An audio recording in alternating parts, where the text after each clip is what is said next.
The next presentation is by Ms.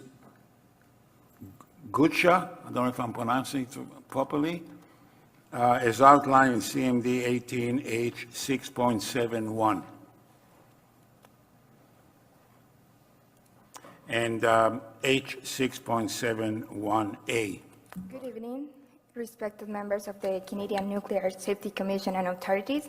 I'm Estefany Guecha Sanchez, an international student who have many loved ones here.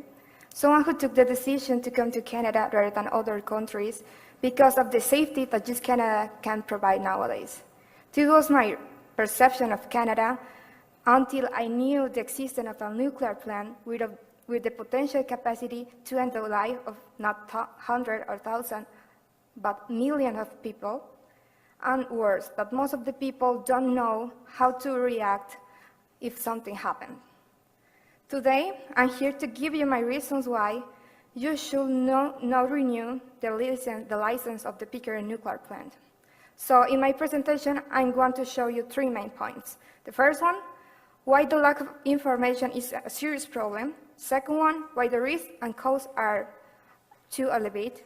And third one, which alternatives you should take in account. First, the lack of information. OPG says that its staff is trained, they have alarms and adequate equipment to deal with the emergency. And I really want to believe that they are ready. But what about the people who might be affected? Here are 2 scenarios in which people know how to react and the scenario in which the people don't know. The first one, the scenario when the people know how to react. Surely they can have the KA pills that are given for free. But here I have different questions. Do these people really know the side effect of these pills? Because while I'm not an expert, I know that these pills are not all good. I read before that they have some restrictions and side effects. So the people I've asked don't know much about it.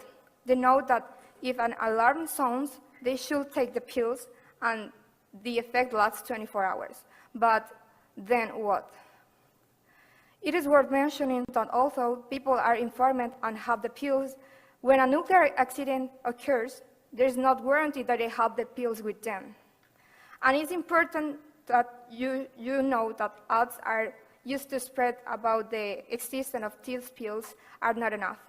Because although I've heard that in Pickering there is some publicity about them, I have never seen these ads in Toronto. Now, the second scenario, the scenario in which people don't know how to react. Here I have other questions. What happens with people who don't live in this area, like citizens, international students, and tourists? That at the moment of an emergency, they are located near to the Pickering nuclear plant, either 10 kilometers or 50 kilometers. Here, there are different hypothetical situations that could happen. That they don't have the pills, so they will receive direct radiation without any protection. That they can have access to the pills, but this implies that the risk that they take them without consulting before if their conditions allow them to take the pills. Cases such as being pregnant, and that they can access the pills and know the limitations, but they ignore their current health status, so they will not be certain whether they can take the pills or not. In all these scenarios, the problem is the lack of information and awareness about how to react. And this is a void that continues to exist because during the months I've been here, I'm afraid that many are not aware that an old nuclear Pickering plant is very close where they study, where they work, and they live. And they ignore the existence of this plant. And it's clear that it is a game of probabilities that will not exist in a scenario that you, as a commission, decide not to renew the Pickering license. The second point, why the scenario without Pickering nuclear plant is better. And here I'm going to explain you why the argument of jobs is not enough. When there are economic interests, one of the main arguments of the industry are jobs. I said this before from experience, because in Colombia, for years we have tried to ban the cancerogen fever of asbestos. Today we are presenting our 8th bill in the Congress of the Republic, but this has not been approved because there are economic interests involved. They have preferred to delay the decision, even though they know that asbestos is banned in more than 55 countries, and that more than 320 Colombians die each year because of asbestos exposition.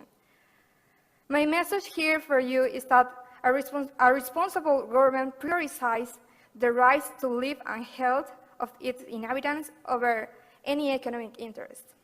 Regarding the employment argument, I will explain you later. There are other better alternatives that involve job creation. But if the priority is the current workers, I would like to know if by extending the OPG license, the retirement age of the workers will be extended too. Because we are talking about people that are working in a really high risk. Also, it is important to mention that unemployment is not a big problem here in Canada. According to the last official report, Ontario has the lowest percentage of unemployment in the country.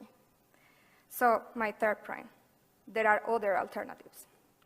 This year was the 32nd anniversary of Chernobyl disaster, the world's biggest nuclear disaster that took place in Ukraine when it was part of the Soviet Union.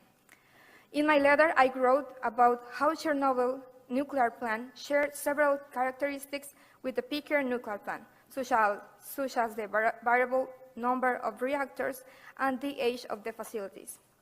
And after that nuclear accident, different countries, being aware of the risk, have been taking the decision to shut down their nuclear plants.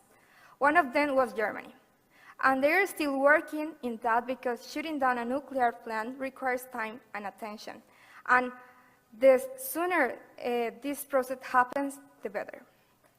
The economic benefit of energy production is not an exclusive benefit of the nuclear industry.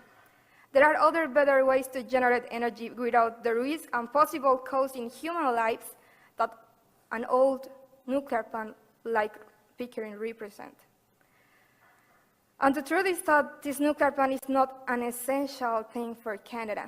According to the government last report, Canada is the 6th largest energy producer and the 5th largest net exporter in the world.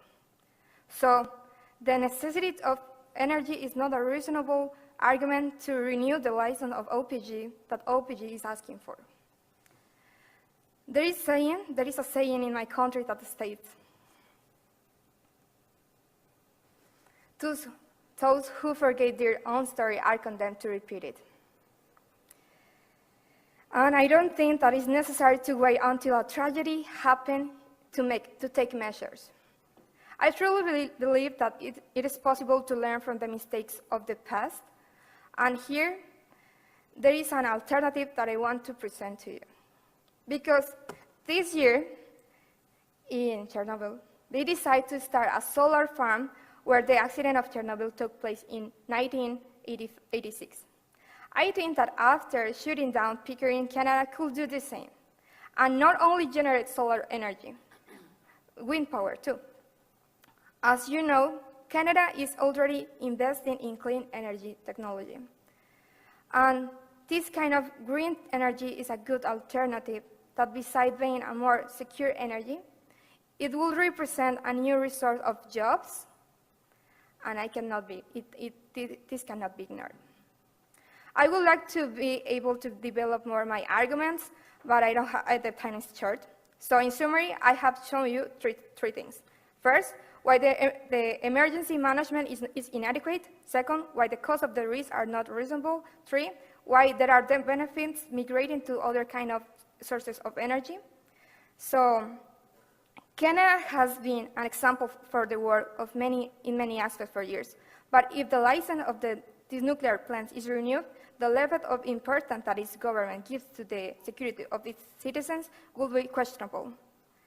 And here is important to say that every year there are more of us who come to Canada temporarily either for tourism or for academic purposes.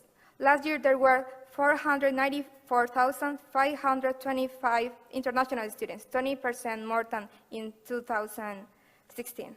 According to the Canada Board for International Education, within the top 3 reasons why students choose Canada is safety. But if we knew about the old nuclear plant that continues to operate despite being so close to the population, we could well question how safe we are. A nuclear plant is a time bomb. The time of many is in your hands. So take the better decision, commissioners. Please shut down Pickering. Thank you. Question? Anybody has a question? Dr. Demeter? Thank you very much for your intervention. I think it's important. I'm not sure if Health Canada is still in line or someone can speak to the side effects or potential contraindications to KI pills. I think it's important to judge the safety of these pills to the general public.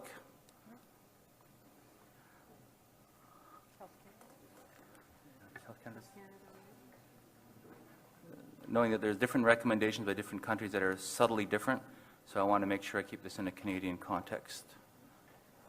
But I also like to hear from OPG. I think that with the kit, there was instruction about how to take it, who should take it, not everybody should take it, and when to take it.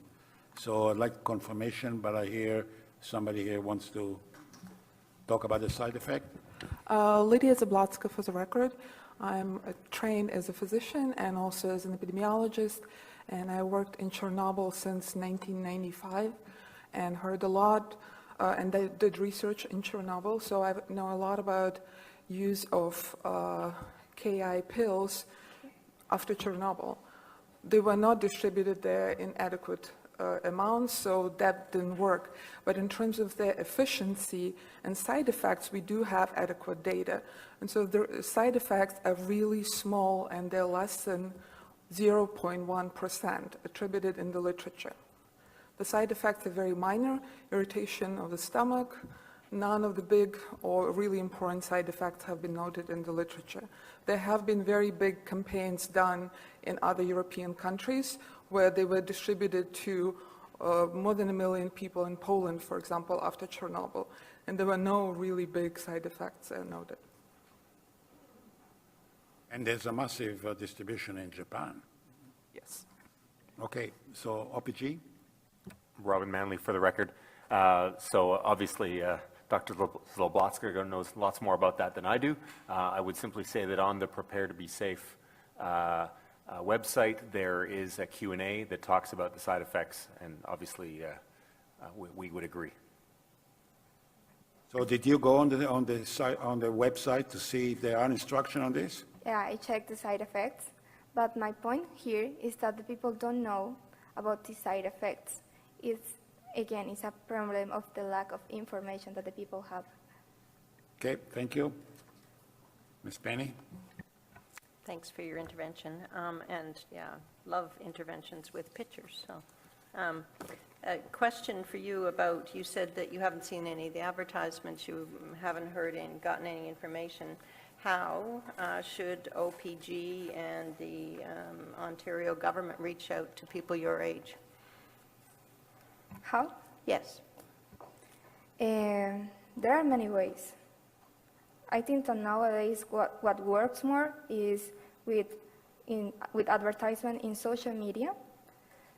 I think it could work more, but there are other channels, maybe with campaigns in the universities, in the language schools, because many people come here to study languages, and there are a lot of students, international students. Actually, I have here the statistics of how many students come here. So any of these students know anything about this nuclear plant or how to do if something happens, because they're just gonna be here for a couple months. So it's important to focus their attention with this kind of population too, because yeah, the citizens don't know how to react, and what about the tourists and international students? Question? Anybody? Okay, thank you. Thank you for your intervention. I understand that our staff want to update us on something. Jerry Frappy for the record. Yes, I'd like to ask Mr. Jamel to talk a little bit about our plans going forward with respect to emergency preparedness and interactions with the province. Thank you, Mr. Frappier. I'm Jima for the record. A discussion this afternoon and for the last few days, we're going a little bit in circle with respect to the questions from the Commission, in specific on the capability of sensitive population to obtain potassium iodide or KI pills in the designated ingestion control planning zone, and in specific at any time. What I'm proposing to the Commission is CNSC staff is recommending we will establish a working group that encompasses CNSC staff, OPG, the Ministry of Health and the Chief Health Officer, and then other stakeholders in order to provide you the Commission with a plan on the implementation of the requirement of 210, RD 210, and then we'll be updating you with respect to the progress so that it will be clear to the responsible authority to deliver the KI pills when it's needed, and then we will provide the Commission with the answers. And of course, the final decision lies with the Commission with respect to direction. So you had such a committee, a coordinating committee for the original KI. Are you talking about the same kind of committee or similar committee? Jima, for the record, the answer is yes, a similar committee in order to, with an outcome, with a recommendation for an execution of the strategy that currently exists. So we have a detailed implementation plan. Go ahead. Question. So do you need to update the license condition handbook to compel OPG to participate? Jima, for the record, I do not need to update the LCH to compel OPG. We can order OPG. On a serious note, it will be since I'm providing the Commission this recommendation, so it will be in the record of decision as a direction for us to establish this work group, and then we'll execute according to your record of decision. As we put in place the term reference and the outcome, we will providing you the updates via the status report and at minimum the regulatory annual report, but we prefer to provide you more frequent updates on the progress associated with it. So the end point is I commit to do it, so we're going to do it.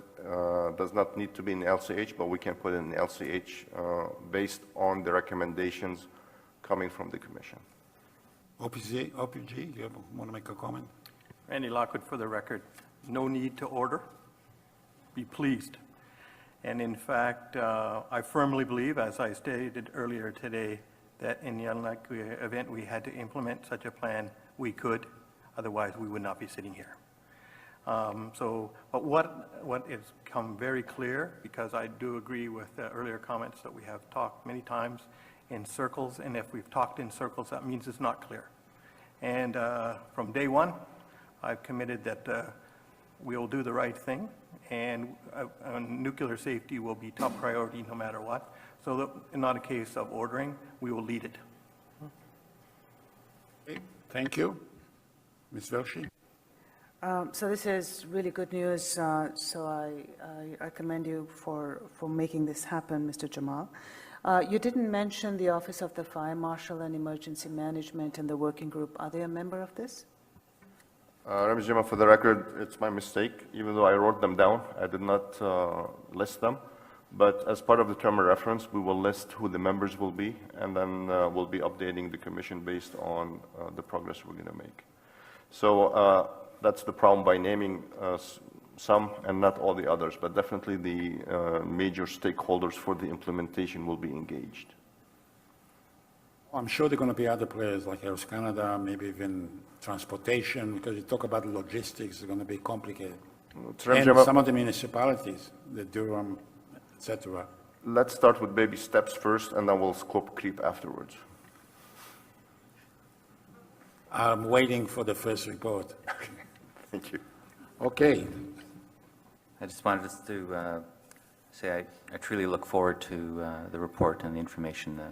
Thank you very much.